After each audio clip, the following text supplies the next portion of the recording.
All right, so if you are in season for rugby and you want to know what to do with your strength and conditioning, pay attention to this video. Here are 5 things that you must do with your strength and conditioning in season. Let's get into it.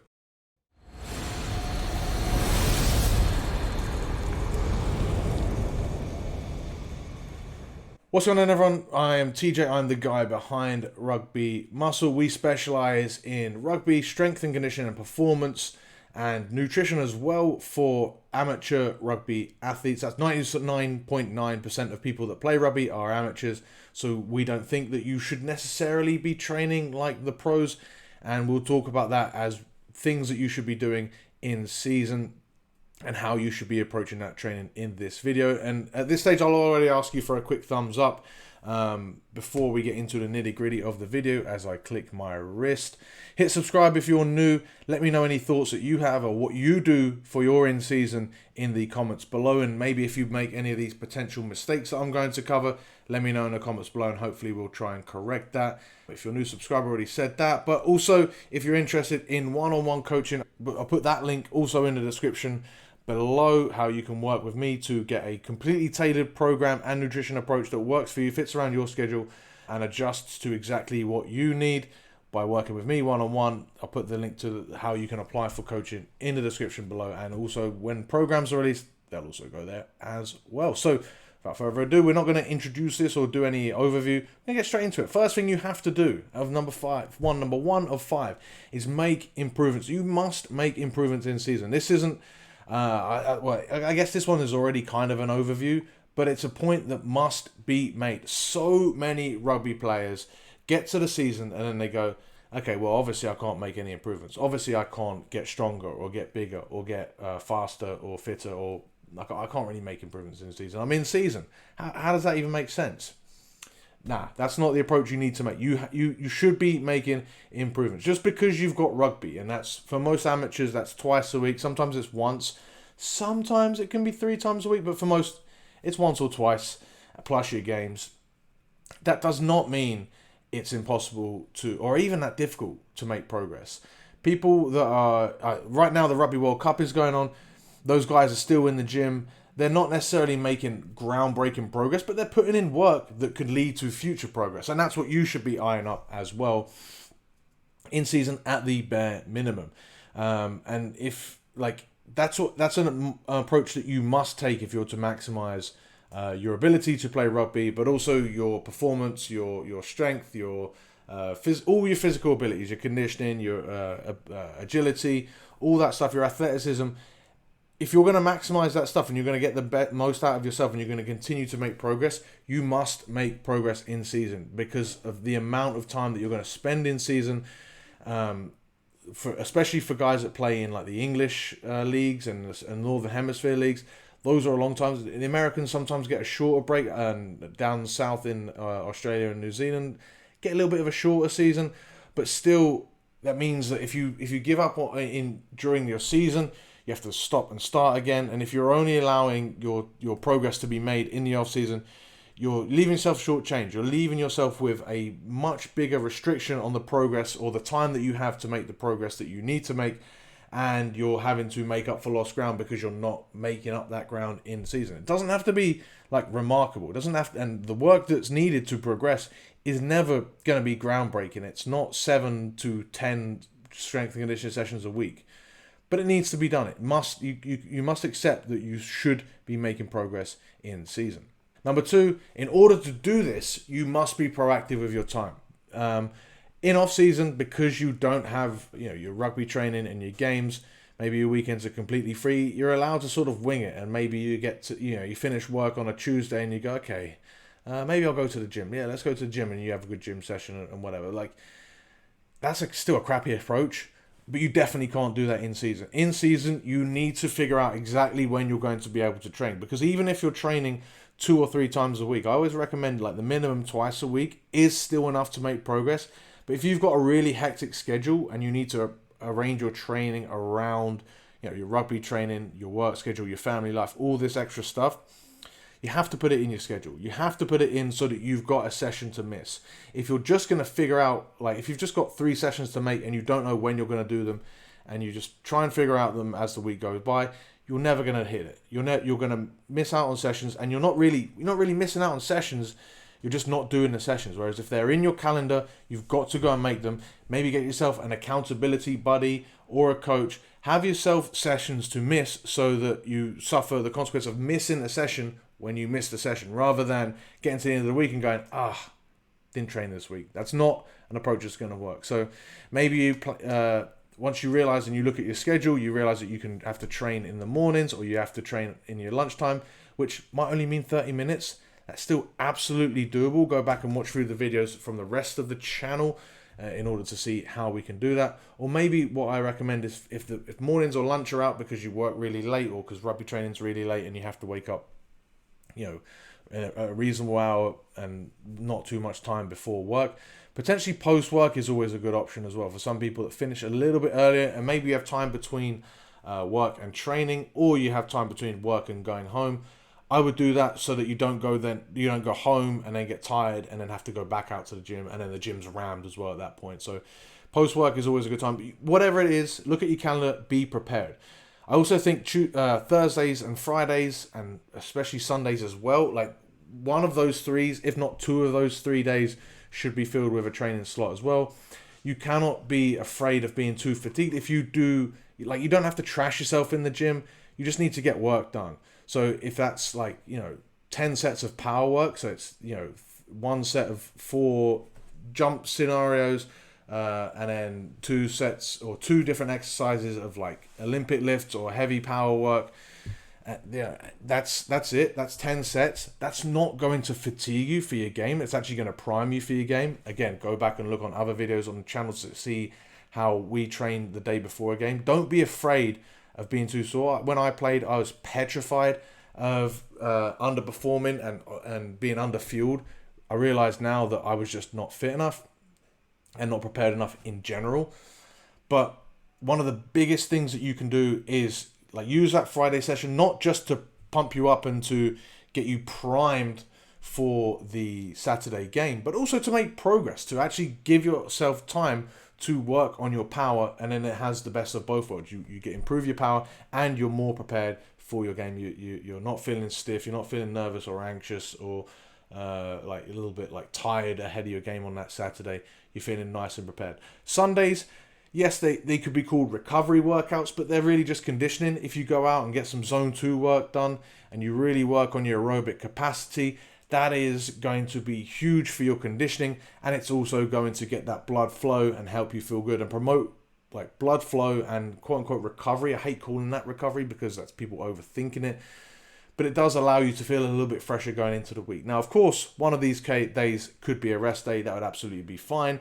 I prefer my rest days on Wednesdays, but sometimes people can't get to training or to the gym and to get anything done on Thursdays. So sometimes that might be the rest day, but it depends. I still prefer on Wednesdays because then even if you can't get to the gym on a Thursday, you could do a sprint session or you could do a session on the pitch. And remember, if you're going to rugby training Tuesday and Thursday anyway, potentially utilize that extra time on the pitch rather than having to go all the way to the gym, which is a 15 to 20 minute drive, and then go and do some sort of 10-minute warm up and then get ready and do your conditioning session there and then come back.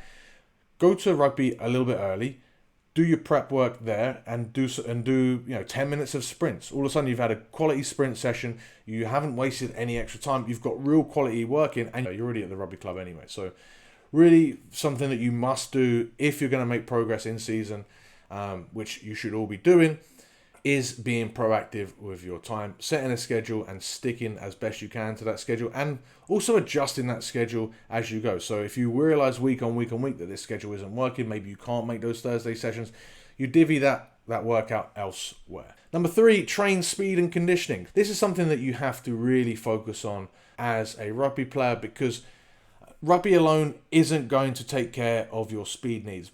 Especially props, especially forwards. I say props, picking on props. But especially forwards, but some backs in general, your Tuesday and Thursday sessions aren't going to be enough to help you train your speed or get up to top speed. Often in times, games aren't going to be reliable enough. You need to get faster by training your speed, by hitting those top ends. That stuff, hitting the top end speed, getting faster, is going to make the biggest difference in games. When do you make big plays in games? Are they made by maintaining a certain speed for a long time? No, they're made by real big bursts of speed, either into contact, catching up a player to tackle him, doing that sort of stuff. Speed makes a huge difference, so you should be training it in season. It's one of the fastest things to detrain as well. So if you don't touch on it for a few weeks in season, you're getting slower as the season goes on. And that is a huge no-no, but it is a huge common occurrence for people that don't train speed. You must be training speed. Again, use that Tuesday or Thursday or before your rugby session is a perfect time to do that, but make sure it's done at some point during your week. It doesn't need a lot of volume, but it does need to be touched upon because it's going to help you have more impact in your games because you're going to see it week to week, and it's also going to help you avoid injuries. If you pull a hamstring, that's because you're not prepared to run at full speed. You should be building up, and then you should be maintaining that top speed. If you then don't train that for months on end, and then all of a sudden you hit it again, guess what? You're underprepared. You're very at risk of getting a hamstring tear. And then being fitter, doing your fitness work. If you are unfit, if you're not conditioned, you're not going to train your conditioning in rugby games and in most training sessions either, like rugby team sessions. Then you're just not getting fitter like you think. You're just accommodating. You're just adjusting to the amount of work that you can do. You're spending more time walking. You're not putting in as much effort. You're being a little bit more efficient potentially, which is a good thing. But if you're doing it to hold you back from the amount of work that you can do because you're unfit, it's a bad thing. So conditioning has a far bigger impact than doing extra bicep curls or doing loads of deadlifts or squats or heavy. Anything past the first 2 sets of strength work, being in shape is going to have a huge impact on your game, much bigger than the other stuff. So give that stuff, give your conditioning, give your speed work the focus it deserves. You're not, just by going and showing up to rugby and kind of getting through a Tuesday session or a Wednesday session and getting through a game, like, don't kid yourself. You're not getting fitter. Use the time that you have to focus on conditioning if that's something that you need to focus on. If you're already really fit and you're putting in the work, you only have to touch on it to maintain it. Same thing as speed, and you're good. But if you're unfit and you need to get fitter, don't just rely on games. Don't just rely on your rugby training to get you fitter, because it's not going to do that, and it's definitely not going to make you faster. So you should be training speed as well. All right, so moving quickly on. Number 4 of 5 things that you must do in season as far as your strength and conditioning goes is be flexible. And I'm not talking about being able to do the splits or reach your arms all the way back behind your head. That's mobility. That's a different thing.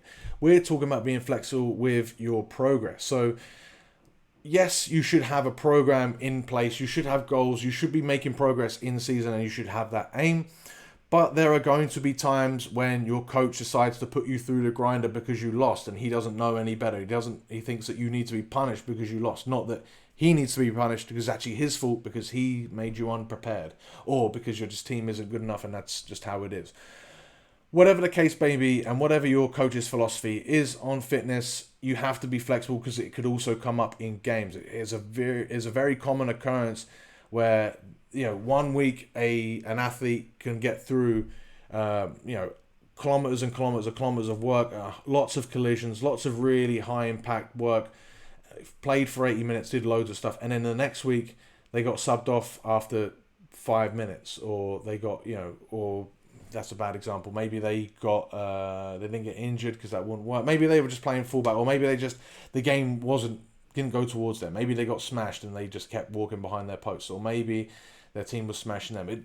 Loads of different scenarios can be at play here, but what you got to understand is you're in control of your training program and the work that you're putting in towards that training program to work towards your goals, but you are not in control of your rugby games or your rugby training sessions. So when the fatigue comes from those sessions, be okay with maybe switching out the movements. Maybe your shoulders feeling a bit niggly from the weekend, and so barbell bench press isn't working for you. Maybe you just do some weighted push-ups. Maybe you just do some general push work. Maybe it's dumbbells. You can switch out the movement. Maybe it's a chest press on the machine. Maybe you don't have the time in your day to wait for the other big bloke and the bodybuilder that's on the bench press. Instead, you've got 20 minutes to get in and get out. Instead, you go to the machine and you pump out the work there. That would still be fine, as long as you're close enough to your spot which we've touched on in another video, your specific physical outcome of your training, then you're going to be fine, right? You don't have to be specific, like you don't have to go, I have to do 90% of 3 times 3, followed by 85% for 1 times 6.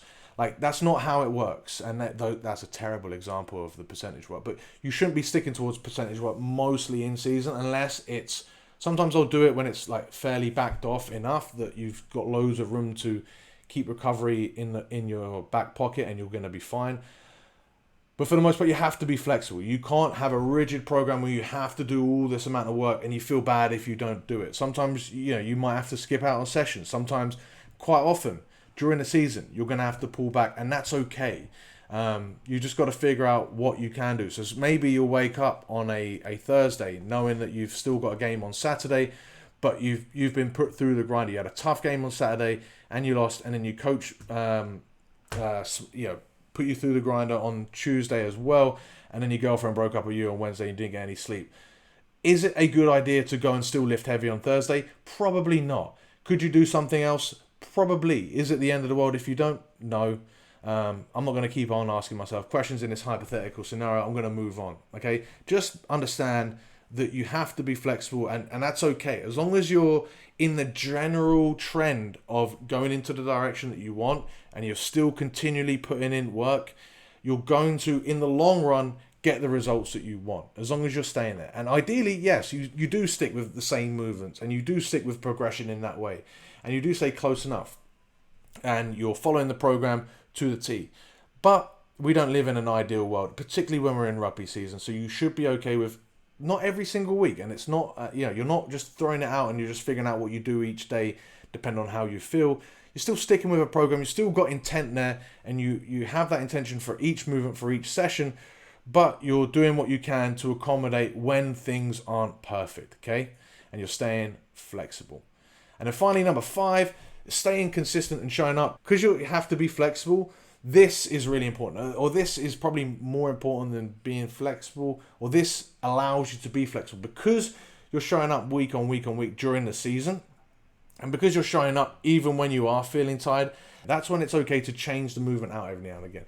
If you only plan on making training for the next 4 weeks, every session all of a sudden becomes that much more important because it's all finished after 4 weeks, because you're going to give up, or because you've reached the promised land and then you don't have to train anymore.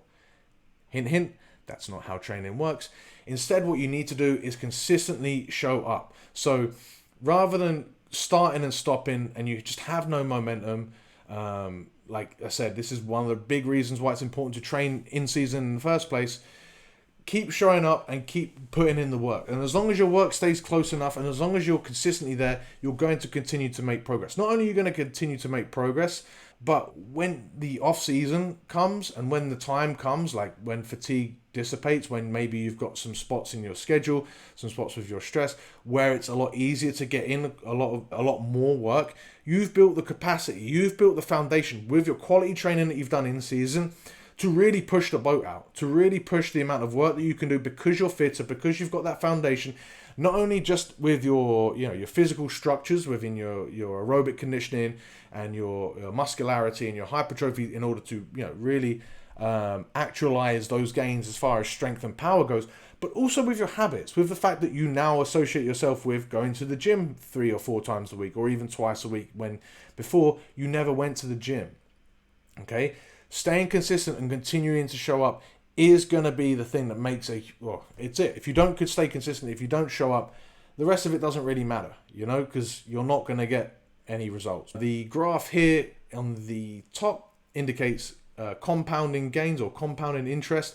That is what you're getting when you're putting in that work. Now, the progress that you're going to make isn't going to be overly dramatic. You're not going to put 20 kilos on your bench within the 4 weeks. You're not going to deadlift an extra 40 kilos more in the next 2 months.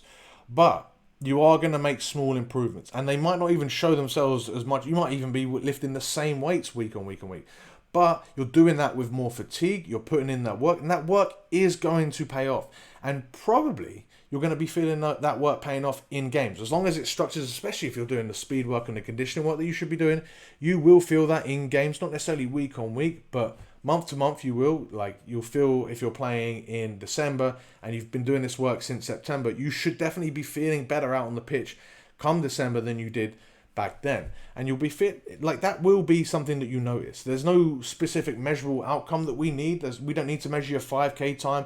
We don't need to measure your 40-yard split with someone holding their thumb on the stopwatch. It's not how it works. You should be feeling better on the pitch, and that's the thing I care about most as far as my rugby athletes go. Again, not specific dramatic improvements are going to be expected, but you're laying that foundation down. You're getting that ball rolling so that when you get time, all of a sudden it's rolling downhill. Or as the graph here shows on the top right of the slide here, compounding interest. You're putting in those first percentages of improvement so that you're laying that foundation so that when you've got the time, all of a sudden over time, like, the amount of work that it needs you to takes you to maintain a level of fitness is nothing, because your level of fitness is that much higher. Or to maintain a certain level of speed throughout a game, because you've done your speed work, because you've gotten so much faster, all of a sudden, even when you are tired, you're still significantly faster than you were at the beginning of the season, or that you were months ago, because you've been putting in that quality speed work.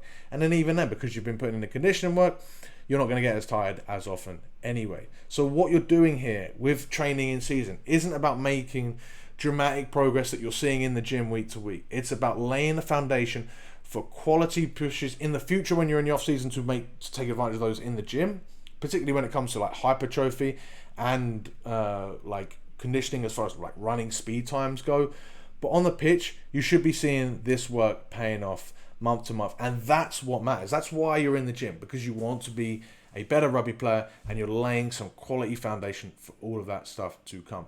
So that's the video, guys. Those 5 things are really important if you are going to make any progress really in season. If you are going to make any progress, you can make great progress. You can like revolutionize how you play from the start of the season to the end of the season, as long as you have that mindset that you are going to improve and that you can improve and that you can put in work, that it is worth doing. As long as you stay proactive with your schedule, as long as you're nice and flexible with the amount of training that you're doing, with the training that you're doing, with the features of the training that you're doing, as long as you're touching on your conditioning and your speed work as you are going through the season, and as long as you are staying consistent, as long as you continue to show up, even if you're feeling tired, you understand that you can still make those improvements. If you're tired and actually getting through the warm-up, you'll feel better. You will experience some huge benefits. So I hope that video was useful for you guys. Give it a thumbs up. Let me know what you thought in the comments below. Like I say, links for all the ways that you can work with Rugby Muscle will be in the description below. If this is your first time watching Rugby Muscle, please consider subscribing. I'm trying to give not just like precise information as to exactly what you should be doing, but overall mindset and overall bigger picture stuff as to what you should be doing as an amateur rugby player to get the best out of yourself. And I hope this one was useful for you guys. Thank you guys so much for watching, and I'll see you in the next one.